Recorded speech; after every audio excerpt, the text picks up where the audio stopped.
Let's bring into the conversation Boston Globe columnist and co-host of the hashtag Sisters-in-Law podcast, Kimberly Atkins. She's an MSNBC contributor and author of Winners Take All, MSNBC political analyst and publisher of the newsletter entitled The Ink.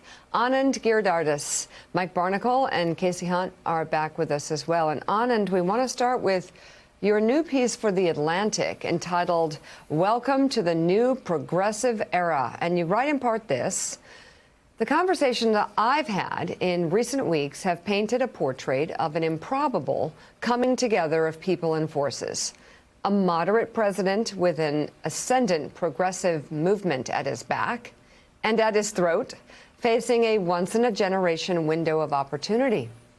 It's still early. It remains to be seen if this momentum will continue, if the infrastructure plan musters the votes, if the ungainly Sanders-to-Manchin coalition holds.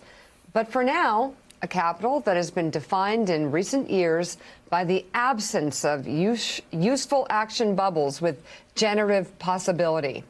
And many of us who thought we knew what a Biden presidency would look like and didn't expect much from it are suddenly asking ourselves, how did we get him so wrong?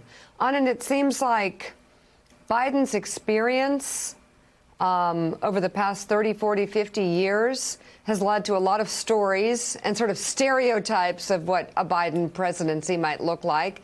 But the man who is president now is a whole lot different than the Biden we knew 20, 30, 40 years ago. And perhaps that's why there is this window of opportunity. Absolutely. You know, I decided to, homebound as I am, decided to just spend a lot of time on the phone in recent weeks talking to the campers in this big tent, and talk to everybody from, Manchin to Larry Summers to progressives, Congresswoman Jayapal and other progressives. And the thing that I heard again and again was surprise, all manner of surprise. And I think what you're seeing is a strange marriage of man and movement and moment. So the man is, as you said, a historically moderate person, someone associated with the centrist wing of the party, more corporate-friendly wing of the party. He ran and won despite a second thing going on, which is a progressive movement that increasingly has set the terms of the conversation and won a battle of ideas in the party, as many moderates told me for this piece, even though they didn't win the primary. And so you got the man and the movement in somewhat tension, but also, as I said in the piece, at his back and at his throat, the movement is. And then finally, the moment.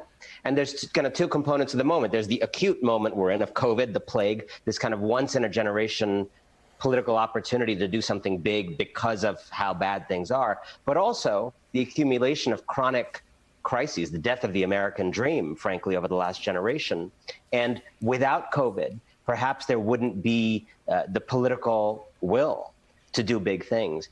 And so ultimately, the kind of picture I found of Joe Biden through all these conversations was someone who is a coalitional politician, not a star, someone who is actually willing to kind of be the sum of the parts of his coalition, someone who's making progressives, moderates, business folks, others feel heard and seen and listened to in ways that, Richard Trumka from the AFL-CIO told me other administrations used to call us to tell us the decision. This administration calls us to ask what the decision should be. And it amounts, in my view, to potentially 2021 being a break not just from 2017 and Trumpism, not just from 2009 and the kind of limited response to a previous crisis, but really a break from 1981 and the dawn of the age of Reagan with its fundamental assumption that government is the problem. Government, the idea of government as a redemptive force to make people's lives better is back. So, Kimberly Atkins, do you agree? I think so. I think we are seeing that. Look, I think that this has to do with a number of factors, including just being in a post-Trump era where Democrats from across the ideological spectrum are incentivized now that they are in power in Congress and in the White House to work together, to find the places where they can agree, to listen to each other in order to move forward and do what all of them want to do, which is reverse not only the policy policies that Donald Trump and congressional Republicans have put in place over the years, but reverse the course of the country, reverse the tone and the messaging in this country, and move forward. So each and every Democrat in Washington is incentivized to do that. I thought we saw some signs along the way, along the campaign, that Joe Biden would be willing to listen to more progressive folks. We saw that with the people who he surrounded himself with, including Senator Elizabeth Warren. We saw that in his pick for Kamala Harris as vice president. So perhaps I'm a little less surprised that this is playing out, but certainly the extent of which. I was not expecting, for example, in the infrastructure plan, for that to include a plan to restore neighborhoods, black neighborhoods that were really destroyed with highway building in the mid-century. I really didn't expect a lot of things that are very progressive, very forward-looking, and very much in keeping with the moment that we've seen in the last year of the call for racial justice beyond policing. So I am somewhat surprised, but I think we saw a bit of this coming. But Anand, as you say, one of the criticisms of Joe Biden in the primary season was that he was going to be too centrist, that he wouldn't be the vessel for progressive ideas that progressive wing of the party had hoped for and that most Democrats had hoped for. And in fact, when he was criticized by Donald Trump as being too progressive or a part of the radical left, to use his term, I think voters sort of shrugged that off, looking at Joe Biden's long record as not being ultra progressive. So does that contribute to the surprise, the fact that he was seen as the guy in that big field of candidates as the one who may not, in fact, be most representative of the modern Democratic Party? Yeah, and I think there's a funny dynamic where, first of all, to his credit, I think Biden is something incredibly countercultural in the age of polarization and certitude, which is he's persuadable. Right. So as someone who worked for him for a long time told me, you know, he was in Iowa back in the primary. And although he ended up winning the overall race, he saw that it was the Sanders and Warren camps in Iowa that had big, boisterous crowds. And his, as the media reported at the time, were quite thin. So he saw, like a stand-up comic in a room noticing when you're getting the laughs, he saw where the energy was. He prevailed. And then he was willing, through the unity task forces that he had with the Sanders folks onward, to incorporate a lot of those ideas and certainly a lot of those people. And the other thing is, there is I think, a kind of practice of something I've heard so much in this administration, this idea that, you know, apocryphally FDR said to A. Philip Randolph, labor activist, make me do it. If you want me to do a big thing, make me do it. I think a lot of the attitude of this administration is, go make me do it. I'm willing to do it, but I'm not willing to be 3 miles ahead of public opinion. I'm willing to do it if you can push and pressure public opinion to a place where, you know, it's ready for me to do. And I think that ends up being an incredibly powerful combination that could spell a transformational presidency, and a presidency against all odds, given Biden's record, that ends up shattering the age of Reagan, the consensus of the Reagan era, in a way that the Obama and Clinton presidencies ended up not.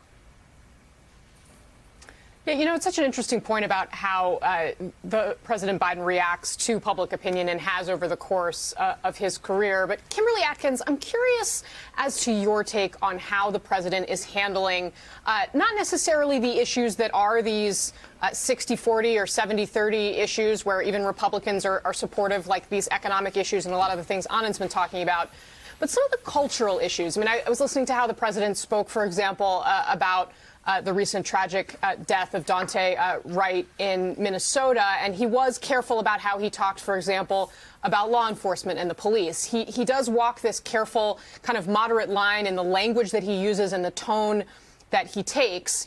Do you think that there is a risk for President Biden with his progressive base around some of these perhaps more wedge-oriented issues that Republicans really want to use in the midterms to try and take back the House and the Senate?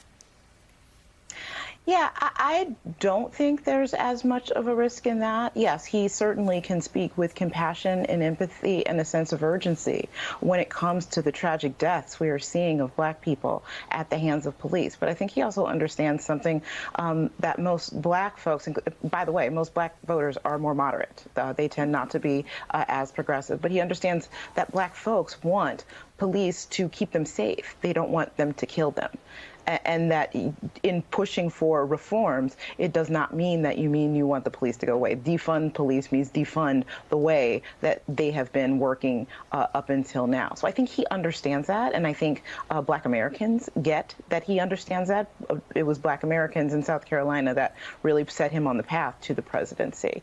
But I also think, in like I said, the policies that he's putting forward, that he understands that this the moment that we are in requires really bold and forward-moving action when it comes to restoring and putting within reach the American dream for Black Americans. Like he's talking about things like reparations. He's talking about other measures. So I think so far he has really jumped in. I think Anand is right. It is still early. I'm waiting to see what actually comes out of it, where the rubber meets the road. But so far, I think he is on the right track with that.